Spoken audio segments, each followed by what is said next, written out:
오늘 말씀을 가지고 시험에 들게 하지 마시옵고 라는 제목으로 함께 은혜의 시간을 나누도록 하겠습니다. 저는 토요일이 되면 일어나서 가장 먼저 주일을 준비합니다. 주일 설교, 주보, 그리고 오후 모임 준비를 마치면 집사람하고 함께 저희 동네에 있는 모래내 시장을 갑니다. 모래내 시장을 가는데요. 그 모래내 시장을 가서 주일 점심 준비를 합니다. 모래내 시장은 인천에서 가장 큰 시장 중에 하나입니다. 이 시장에 가면 볼 것도 많고 살 것도 많아서 가끔 발걸음을 멈추게 하고 시선을 빼앗아 가기도 합니다. 저는 특별히 고기의 유혹에 좀 약합니다. 저는 고기를 좋아해서 시장이 딱 하면 정육점을 그냥 지나가지 못합니다. 정육점을 앞에 딱 멈춰서서 한번 착 스캔을 하고 갑니다. 그럼 그때마다 고기를 사고 싶은 유혹에 빠집니다. 그러면 저희 집사람은 고기를 또 별로 좋아하지 않습니다. 그러면 집사람이 꼭 핀잔을 줍니다. 참새가 방앗간을 그냥 지나가지 못한다고, 고깃집을 그냥 못 지나간다고 핀잔을 줍니다.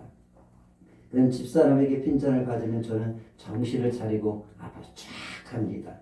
근데 앞으로 쫙 하다 보면은 제 옆에 있어야 할 아내가 제 옆에 없습니다. 그래서 뒤를 돌아보면은 저 뒤편에 옷가게 있습니다. 제 집사람은 또 옷에 약합니다. 옷의 유혹에 약합니다. 그러면은 10점 팔고 그 옷가게 앞에 서서 옷을 고르고 있습니다. 그러면 기회는 이때다 하고 아까 당했던 그대로 제가 대갚아 줍니다. 참새가 방앗간을 그냥 지나가지 못한다고 그깟 옷가게를 그냥 지나가지 못하냐고 핀잔을 줍니다. 존 번연이 쓴 책 철로 역정에 보면 허영의 시장편이 있습니다. 이 책의 주인공인 크리스찬은 사망의 음침한 골짜기를 지나 허영의 시장에 도착을 합니다. 이 허영의 시장을 연 존재들은 마귀의 세력들입니다. 이 마귀의 세력들은 크리스찬이라고 한다면 반드시 이 허영의 시장을 지나가야 한다는 것을 알고 있었기 때문에 5,000년 전서부터 크리스찬들이 지나가는 길목에 허영의 시장을 열어놓고 크리스찬들이 지나가기를 기다리고 있습니다.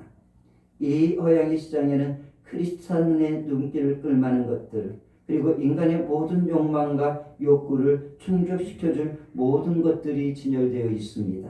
이 시장에는 집, 땅, 직업, 지위, 명예, 직함, 국가, 정욕, 그리고 쾌락, 온갖 종류의 즐거움뿐만 아니라 아내, 남편, 자식, 주인, 종, 삶, 피, 육체, 목숨, 그리고 은과 금과 진주, 보석 같은 것들까지도 다 살 수 있습니다. 여러분, 이런 것들이 나쁜 것이겠습니까? 나쁜 것이 아니라 우리의 인생에 정말 필요한 것들이 진열되어 있습니다. 그런데 왜 존 번연은 인간의 삶에 필요한 이 모든 것들이 진열되어 있는 시장을 모두 다 헛되다는 의미를 가진, 험하다는 의미를 가진 허영의 시장이라고 이야기하고 있을까요? 그것은 이 허영의 시장에는 크리스찬이 그리스도인으로서 순례의 여정을 걷는데 꼭 사고 싶은 것 하나가 없었기 때문입니다. 그것은 우리를 천국에 이르게 하는 진리입니다. 여러분, 진리가 무엇입니까? 우리 다 같이 한번 읽어보도록 하겠습니다. 두 가지입니다. 같이 첫 번째 한번 읽어보도록 하겠습니다. 예수께서 가라사대 내가 곧 길이요 진리요 생명이니 나로 말미암지 않고는 아버지께로 올 자가 없느니라. 자, 무엇이 진리라고 말씀하고 있습니까? 예수님이 진리라고 말하고 있습니다. 한 번 더 읽어보도록 하겠습니다. 저희를 진리로, 자, 같이 있습니다. 시작. 그들을 진리로 거룩하게 하옵소서. 아버지의 말씀은 진리입니다. 자, 무엇이 진리라고 말하고 있습니까? 하나님의 말씀, 아버지의 말씀이 진리라고 말하고 있습니다. 사랑하는 성도 여러분, 예수님과 아버지의 말씀, 하나님의 말씀이 이 시대의 진리입니다. 사랑하는 여러분, 우리는 아침에 일어나서 이 허영의 거리, 우리의 인간적인 욕구를 채워줄 그 거리를 향해 나아갑니다. 인간이라고 한다면 이 어영의 거리는 피할 수 없는 누구나 지나쳐야 하는 길입니다. 그런데 그 세상의 거리에는 진리신 예수님 하나님 아버지의 말씀은 없습니다.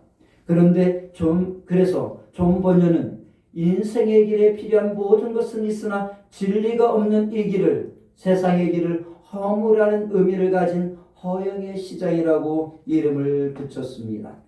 사랑하는 성도 여러분, 오늘 많은 그리스도인들이 천국의 여정의 길을 걸어가다가 인간이 가지고 싶은 모든 것은 있으나 오직 구원에 이르는 진리만이 없는 이 어영의 시장의 유혹 앞에 멈추어 서서 예수 그리스도에게서 시선을 빼앗긴 채 인간적인 욕구만을 갈망하며 바라보고 있습니다. 그리고 그렇게 세상의 길거리에 놓여져 있는 인간의 기본적인 욕구에 탐닉하다가 결국 그리스도인의 길을 포기하고 이 어영의 시장을 통과하지 못하고 멈추어 선 채 유혹이 가져다주는 달콤함에 빠져 있습니다. 혹 어떤 그리스도인은 유혹에 빠져 그리스도인답을 상실한 채 무늬만 그리스도인인 채 교회를 다니는 성도들도 있습니다. 이런 시대를 향하여 주님은 하나의 기도를 가르치고 있습니다. 그 기도가 무엇입니까? 오늘 우리가 읽은 하나님 아버지 앞에 기도할 때에 우리 공동체가 시험에 들지 않도록 도와주시옵소서라고 기도하라고 가르치시고 있습니다. 사랑하는 성도 여러분, 예수님은 우리 시대를 향하여, 우리 공동체를 향하여, 그리스도인 공동체를 향하여 시험에 들지 않게 해달라고 기도하라고 하시는데, 여기서 말하는 시험은 어떤 종류의 시험을 말할까요? 저는 오늘 주님이 본문에서 말씀하시는 시험에 대하여 여러분이 오해하지 않기를 바랍니다. 그리스도인들은 시험을 때때로 하나님이 주시는 연단이나 우리를 자라나게 하기 위해서 하나님이 우리를 테스트하는 과정, 그런 시험이라고 생각하는데, 오늘 본문에서 주님이 말씀하시는 시험은 하나님의 테스트하고는 질적으로 전혀 다른 시험입니다. 오늘 주님이 말씀하시는 시험은 우리의 믿음의 여정을 방해하기 위한 사단의 전적인 온갖 유혹들을 의미합니다. 그러니까 우리가 이 본문을 읽어 내려가야 할 때에는 이렇게 읽어 내려가야 합니다. 하나님의 테스트나 연단이 맞추어서 이 본문을 읽어 나가서는 절대 안 됩니다. 사단이 우리를 유혹하려고 한다는 급박성 속에서 읽어 내려가야 한다는 것입니다. 사자가 바로 내 앞에서 나를 잡아먹으려고 하는 급박한 이기감 속에서 이 본문을 읽어 내려가야만 합니다. 하나님 아버지시여, 내가 그리스도인으로서 이 길을 걸어가는데 나를 유혹하는 것들로 가득한 길을 걸어갑니다. 사단이 나를 무너뜨리기 위하여 나를 향하여 너무나 빨리 달려오고 있습니다. 사단이 바로 내 앞에서 입을 벌리고 있습니다. 하나님이 나를 도와주지 않으면 나는 무너질 수밖에 없습니다. 하나님이 나에게 사단의 유혹에 빠져 이 길을 포기하지 않도록, 이 신앙의 길을 포기하지 않도록 도와주시옵소서. 사단의 유혹에 빠져 그리스도인다움을 상실하지 않으며 그리스도인다움을 견지하며 이 길을 완주할 수 있도록 도와주옵소서라는 의미와 급박성을 가지고 오늘 우리가 이 본문을 읽어 내려가야만 한다는 것입니다. 그래야 이 6장 13절에 이 시험에 들지 말게 하시옵고라는 이 기도가 정말 실감이 나는 기도가 되어지는 것입니다. 사랑하는 여러분, 오늘 본문의 기도는 인간에 대한 세 가지 정의가 들어 있습니다. 첫째는 인간은 시험과 그리고 또한 유혹의 길을 걷는 인생이라는 것이고, 두 번째로는 인간은 유혹에 약하다는 것이며, 세 번째로는 유혹을 이기기 위해서는 인간은 하나님의 절대적 도움이 필요한 존재라는 정의를 내리고 있습니다. 한마디로 말해서 인생은 유혹 앞에 서 있는 존재라는 것이고 하나님이 아니면 유혹 앞에서 무너지는 존재라는 것입니다. 여러분, 우리는 의도하든 의도하지 않든 매일같이 사단의 유혹의 거리를 날마다 지나가고 있습니다. 이 유혹은 사단이 우리의 구원의 여정을 방해하고 더 이상 앞으로 나가게 하지 못하는 사단의 전략 중 최고의 전략입니다. 허영의 시작은 크리스찬이 사망의 음침한 골짜기를 통과한 뒤에 나타난 거리입니다. 사단의 세력들은 그리스도인들이 그리스도인으로서 전진하지 못하게 하기 위해서 목숨을 위협했습니다. 네가 만일 예수를 믿겠다고 한다면 나는 너의 목숨을 빼앗겠다. 목숨을 위협하면 그리스도인들이 신앙의 여정을 포기할 것이라고 생각했습니다. 그런데 목숨을 위협하면 할수록 크리스찬의 신앙의 불꽃은 활활 타오르기 시작했습니다. 크리스찬은 이 목숨의 위협 앞에서 절대로 굴복하지 않았습니다. 두려워하지 않고 순교의 피를 흘리는 것을 영광으로 생각했습니다. 이런 크리스찬 앞에서 사단은 크리스찬들은 목숨을 위협한다고 해서 그 크리스찬의 길을 포기하지 않는다는 것을 알게 되어졌습니다. 그래서 전략을 바꾸었습니다. 그것은 세상의 좋은 것을 보여주고 달콤한 말로 속삭인 뒤 그냥 지켜보는 것이었습니다. 안주였습니다. 안주의 유혹이었습니다. 여러분 생각해 보시기 바랍니다.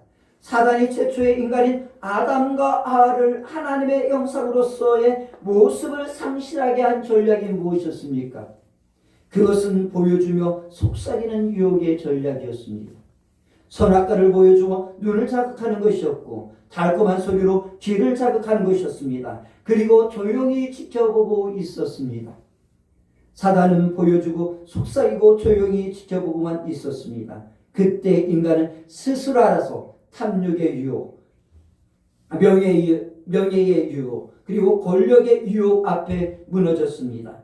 마귀는 이 땅에 사는 그리스도인들이 아담과 하와의 우선이라고 한다면 아름다운 것을 보여주는 것과 달콤한 말에 약할 것이라는 것을 잘 알고 있었습니다.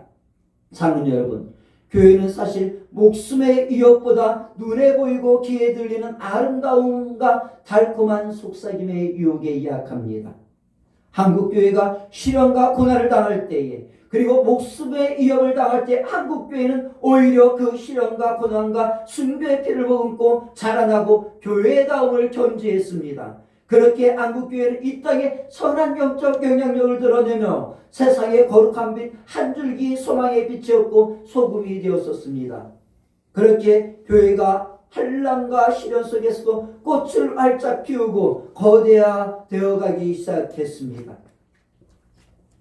그러면서 핍박과 박해의 시대가 지나가 버렸습니다. 그런데 이때부터 한국교회가 문제가 생기기 시작했습니다. 그리스도인들이 문제가 일어나기 시작했습니다. 이런 위협이 있을 때는 오직 목숨을 지켜야 한다. 교회를 지켜야 한다. 영원한 생명을 지켜야 한다는 일념으로 예수님만 바라보고 말씀만 붙잡고 기도했습니다. 한눈 팔 겨를이 없었습니다. 오직 예수님만 바라보았습니다. 말씀만 붙잡았습니다. 생명을 내건 기도를 드렸습니다. 그런데 이런 위협이 사라진 순간, 그리고 그 위협 속에서 부흥을 이루자, 드디어 우리가 승리했다 환호하며 박수를 치는 그 순간, 한숨 돌리며 안주한 그 순간 어떻게 되었습니까? 크리스찬의 눈에, 교회의 눈에 인간이 취하고 싶은 욕망을 채워줄 수 있는 세상의 아름다움이 너무나 뚜렷하고 선명하게 보이기 시작을 했습니다. 그리고 그 아름다운 것을 누리며 살라는 달콤한 속삭임이 귀에 너무 또렷하게 들려오기 시작을 했습니다. 그렇게 한국교회는 눈에 보이는 화려한 아름다움과 달콤한 속삭임의 유혹에 서서히 빠져들어가기 시작했습니다. 그리고 교회는 이제 세상이 추구하는 그것을 추구하고 누리는 것에 집중하기 시작했습니다. 그 순간 교회는 인본주의라는 유혹에 빠지기 시작했고 기복의 유혹에 빠져 그리스도인으로서 진정으로 추구해야 할 거룩과 사랑은 멈춰버리고 화려함과 정욕과 자랑과 탐욕과 그리고 또한 웅장함을 추구하는 복음이 변질된 교회가 되기 시작했습니다. 한국교회가 세상에 선한 영적 영향력을 발휘하는 힘을 잃어버린 것입니다. 여러분, 한국교회 성도수가 급감을 하고 있습니다. 여러분, 지난 10년 사이에 교인이 6% 줄어들었다고 합니다. 6%. 지금 기독교 인구가 16.2% 정도 된다고 합니다. 16.2% 정도입니다. 그런데 이 기독교 인구가 앞으로 30년 뒤 2050년에는 11% 정도로 줄어든다고 합니다. 11%. 심각하게 줄어들어 버린 겁니다. 지금 한국 인구가 5천만 정도 됩니까? 그러면 500만으로 줄어든다는 것입니다. 지금 800만 정도 됩니다. 몇 년 전만 해도 제가 90년대만 해도 1200만 정도였습니다. 지금 800만으로 줄어들었습니다. 앞으로 30년이면 500만 성도가 된 겁니다. 그런데 이 500만 안에는 가나안 성도까지 포함되어 있다는 것입니다. 가나안 성도. 교회는 나오지 않지만 나는 크리스찬이다라고 말하는 성도들도 포함되어 있는 11%인 것입니다. 여러분, 2050년은 한국교회도 유럽교회처럼 관광지가 되어갈 수 있다는 것입니다. 여러분, 한국교회는 지금 위기에 직면해 있습니다. 그것을 단순히 시대적 흐름이기 때문이라고 말하며 지나가는 것은 사단이 원하는 것입니다. 어쩔 수 없지라는 말로 우리가 위안을 삼을 수 없습니다. 그렇게 말한다고 한다면 우리는 사단에게 지고 있는 것입니다. 우리는 이런 시대적 흐름 앞에서 강물을 거슬러 올라가는 연어들처럼 살아있는 생명력으로 하나님의 나라를 향해 올라가는 교회가 되어야 합니다. 이런 시대적 흐름의 물살을 이겨내고 승리하는 교회가 되어야 합니다. 유혹의 물결을 이겨내고 하나님에게 이루는 신앙이 되어야 합니다. 다시 한번 붕의 불꽃을 타오르게 하는 교회가 되어야 하는 것입니다. 자, 그렇다고 한다면 우리는 어떻게 해야 유혹, 마귀의 시험을 이기고 끝까지 구원의 여정을 마치는 그리스도인이 될 수 있을까요? 자, 그것은 첫 번째로 우리의 기본인 말씀으로 돌아가는 것입니다. 여러분, 크리스찬이 허영의 시장을 지나가고 있습니다. 그 유혹의 거리를 지나가는데 어떻게 통과했을까요? 자, 크리스찬은 허영의 시장에서 파는 물건을 보지도 않고 물건을 사라고 아무리 불러도 두 손으로 귀를 틀어막은 채 그 길을 지나갔다고 말을 하고 있습니다. 그리고 이 크리스찬은 시편 119편 37절의 말씀을 읽으면서 지나갑니다. 내 눈을 돌이켜 허탄한 것을 보지 말게 하소서. 내 눈을 돌이켜 허탄한 것을 보지 말게 하소서라는 이 말씀을 애우고 암송하고 이 말씀을 바라보며, 그리고 또한 우리의 시민권은 하늘에 있는지라 거기로부터 우리를 위하여 나타나는 우리에게 면류관을 주시는 하나님을 바라보며 나간다는 빌립보서 3장 19절에서 20절의 말씀을 암송하며 바라보며 그 허영의 시장을 통과했다고 말하고 있습니다. 그렇습니다. 우리가 유혹을 이겨내기 위한 가장 좋은 방법은 우리의 기본인 말씀으로 돌아가는 것, 예수님을 바라보며 유혹의 거리를 지나가는 것입니다. 사랑하는 여러분, 유혹을 이겨내는데 가장 좋은 무기는 하나님의 말씀인 것입니다. 말씀을 보고 읽어내려가고 하나님의 음성을 듣는 시간을 규칙적으로 가질 때 유혹을 떨쳐낼 수 있는 힘이 내 내면 속에서 솟구쳐 올라오는 것입니다. 여러분, 오늘 많은 그리스도인들이 우리의 기본인 성경을 전혀 읽지 않고 있습니다. 하나님의 말씀을 보지 않고 있습니다. 여러분, 하나님의 말씀은 읽지 않고 오직 유튜브를 통하여서 방송되는 그 목회자들의 그 설교만을 의지하면서 생활을 유지해 가고 있습니다. 이것이 한국교회의 문제인 것입니다. 성경을 보지 않고 유튜브를 보면서 그 목회자들이 설교를 들어가면서 신앙을 유지하려 하니 겨우겨우 유지되어 가고 있고, 그리고 또 어떤 이는 성경도 보지 않고 그런 유튜버도 보지 않고 세상의 아름다움만 보니 유혹에 너무 쉽게 빠지고 그리스도인다운 삶을 잃어버리는 것입니다. 솔로몬은 잠언 23장 23절에서 이 유혹의 거리를 지나가는 우리 시대를 향하여 이렇게 교훈하고 있습니다. 한번 같이 읽어보도록 하겠습니다. 같이 읽습니다. 시작. 진리를 사되 팔지는 말며 지혜와 훈계와 명철도 그리할지니라. 자, 뭐라 말하고 있습니까? 진리를 사라 말하고 있습니다. 여러분, 진리가 무엇입니까? 예수 그리스도이십니다. 하나님의 말씀입니다. 진리이신 예수님과 하나님의 말씀을 사라는 것입니다. 그리고 진리를 절대로 팔지 말라는 것입니다. 누구를 팔지 말라는 것입니까? 예수 그리스도와 하나님의 말씀을 팔지 말라. 버리지 말라. 그 어떤 것과도 절대 바꾸지 말고 소중하게 마음속에 간직하며 이 유혹의 거리를 걸어가라는 것입니다.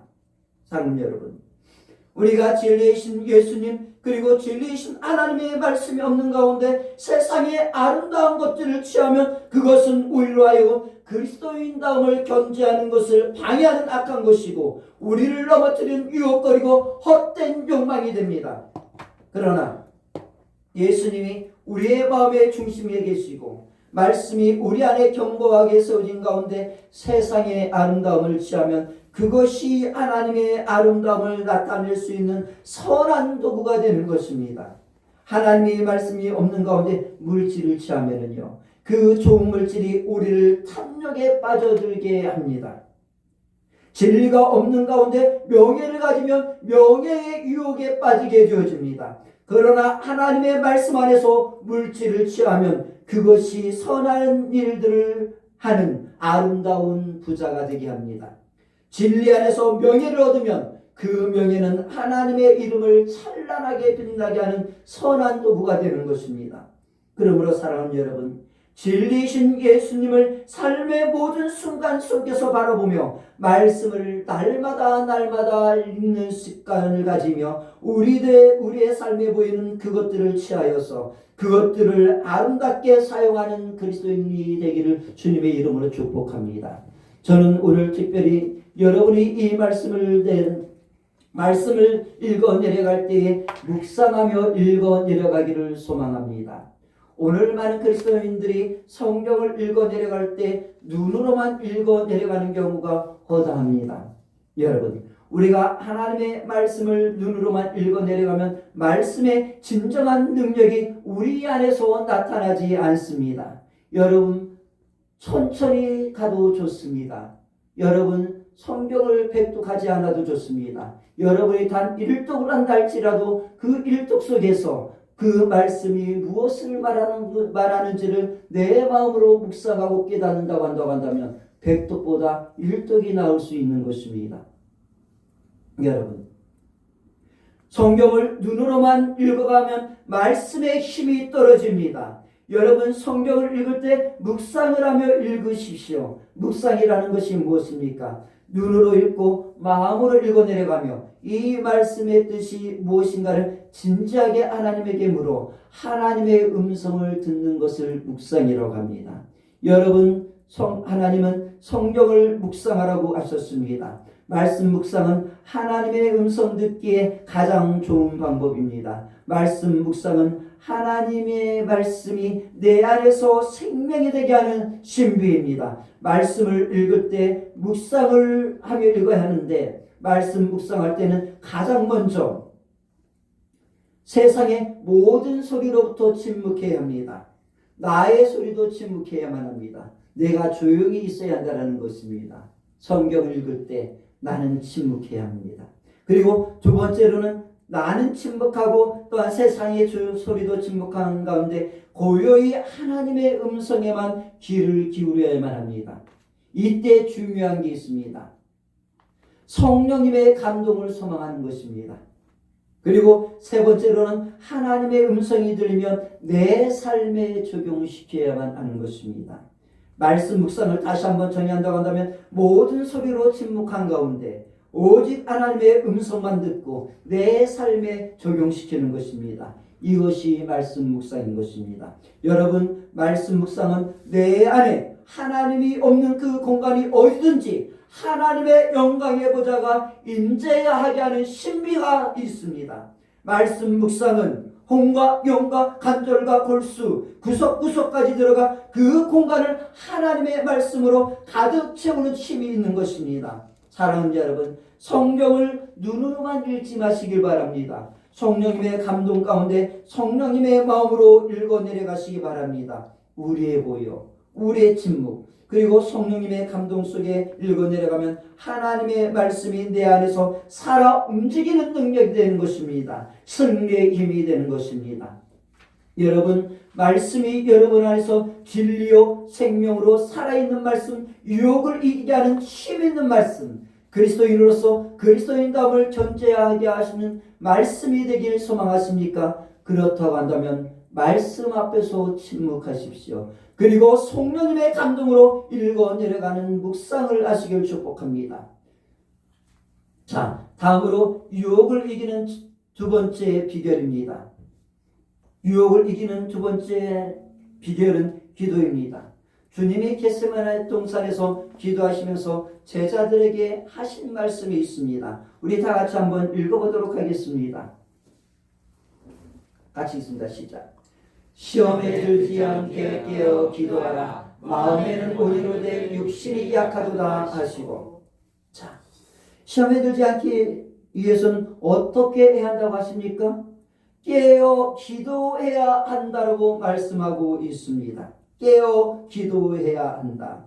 여기서 깨어 기도한다는 것은 무엇을 의미할까요? 깨어 있다는 것은 단순히 잠들지 않은 상태를 말하는 것이 아닙니다. 여기서 깨어 있다로 번역된 이 원어는 그레고레오인데 정신을 차리고 주위를 둘러보며 우리를 무너뜨리는 세력이 오는지 오지 않는지를 지켜보는 것, 그리고 적과 싸울 준비가 되어 있는 상태, 마치 군인이 보초를 서며 망을 보는 것과 같은 상태를 말하는 것입니다. 깨어있다라는 의미가요. 자, 주님은 왜 제자 공동체를 향하여 너희가 깨어 있어야 한다고 말을 하고 있습니까? 주님이 겟세마네 동산에서 시험에 들지 않도록 깨어 기도하라고 하신 배경이 있습니다. 이제 너희 앞에 사단의 유혹이 본격적으로 시작되었다는 의미입니다. 사단이 이제 너희를 본격적으로 유혹하면 이제는 너희가 너희의 신앙을 너희 스스로 지키는 시대가 되어진다라는, 그런 시대가 올 것이라는 의미를 담고 있습니다. 사랑하는 성도 여러분, 지금까지는 예수님이 제자들을 사단의 유혹으로부터 직접 지켜주셨습니다. 지금까지는 예수님이 제자들의 옆에 있었기 때문에 사단이 제자들의 곁에 함부로 다가올 수 없었습니다. 그런데 이제는 주님이 십자가를 지시고 골고다 언덕을 올라가야 하십니다. 그리고 주님은 그 십자가에서, 골고다 언덕에서 십자가를 지시고 돌아가셔야만 했습니다. 그러나 주님은 부활하실 것입니다. 그 부활하신 주님은 이제 하나님의 나라로 승천하여 올라가실 것입니다. 그러면 그때 사단의 세력들은 예수님이 없는 틈을 타서 제자 공동체를 향하여 급격하게 무서운 속도로 달려들 것입니다. 그리고 유혹을 하기 시작할 것입니다. 사랑하는 여러분, 예수님이 승천하신 시대 속에서, 예수님이 없는 시대 속에서 제자들만의 힘으로 사단의 유혹과 시험을 이겨낼 힘이 스스로에게 있었습니까? 스스로에게 없었습니다. 시시각각 다가오는 사단의 유혹 앞에 스스로 신앙을 지킬 수 있는 힘이 없는 제자들에게 주님은 앞으로 다가올 시험으로부터 이 천국 신앙을 지킬 수 있는 방법은, 하나님의 나라를 지킬 수 있는 방법은 오직 깨어 기도하는 것이라고 가르치고 계신 것입니다. 다가오는 시험, 유혹을 앞에 두고 오직 깨어 기도하면 또 다른 보혜사이신 성령님이 오셔서 예수님이 지켜주셨듯이 내가 지켜주었듯이 성령님이 너희를 지키고 보호하실 것이라는 것입니다. 오직 성령님이 오시면 성령님의 권능으로 어떤 유혹이 온다 할지라도 이겨내고 악한 마귀 세력의 권세를 멸하고 하나님의 나라를 세우는 능력을 가지고 세상을 향해 나가는 것입니다. 사랑하는 성도 여러분, 지금 우리에게는 시험을 이기는 기도가 필요한 시기입니다. 겟세마네 동산에서 주님이 기도하라고 하신 기도는 너에게 필요한 것을 구하라는 기도가 아닙니다. 시험을 이기는 기도를 하라는 것입니다. 우리는 우리의 필요를 놓고 분명히 기도해야만 합니다. 그러나 지금 오늘 우리에게는 시험을 이기는 기도가 필요하다는 것입니다. 많은 그리스도인들이 기도를 내 삶의 필요를 구하는 것이라고 생각을 하고, 그래서 많은 그리스도인들이 오롯이 내게 필요한 것만을 구하고 있는 시대입니다. 여러분, 이런 그리스도인들은 반드시 시험이 오면 무너지게 되어져 있습니다. 유혹이 오면 반드시 교회를 떠나게 되어져 있습니다. 이런 기도만 하는 그리스도인들 치고 성숙한 그리스도인들이 없습니다. 사랑하는 여러분, 오늘 주님은 우리에게 시험을 이기는 기도를 하라고 하십니다. 유혹이 많은 세상의 거리에서 유혹에 승리하는 기도를 해야 할 때라고 우리 공동체를 향하여서 한국교회를 향하여서 말씀하고 계십니다. 사랑하는 여러분, 유혹이 많은 세상입니다. 우리가 이 유혹 이겨내고 끝까지 그리스도인으로서의 이 길을 견지하여서 아름다운 그리스도인의 모습을 보이며 이 길을 걸어가 이 길 끝에서 우리 주님의 영광을 봐야 하지 않겠습니까?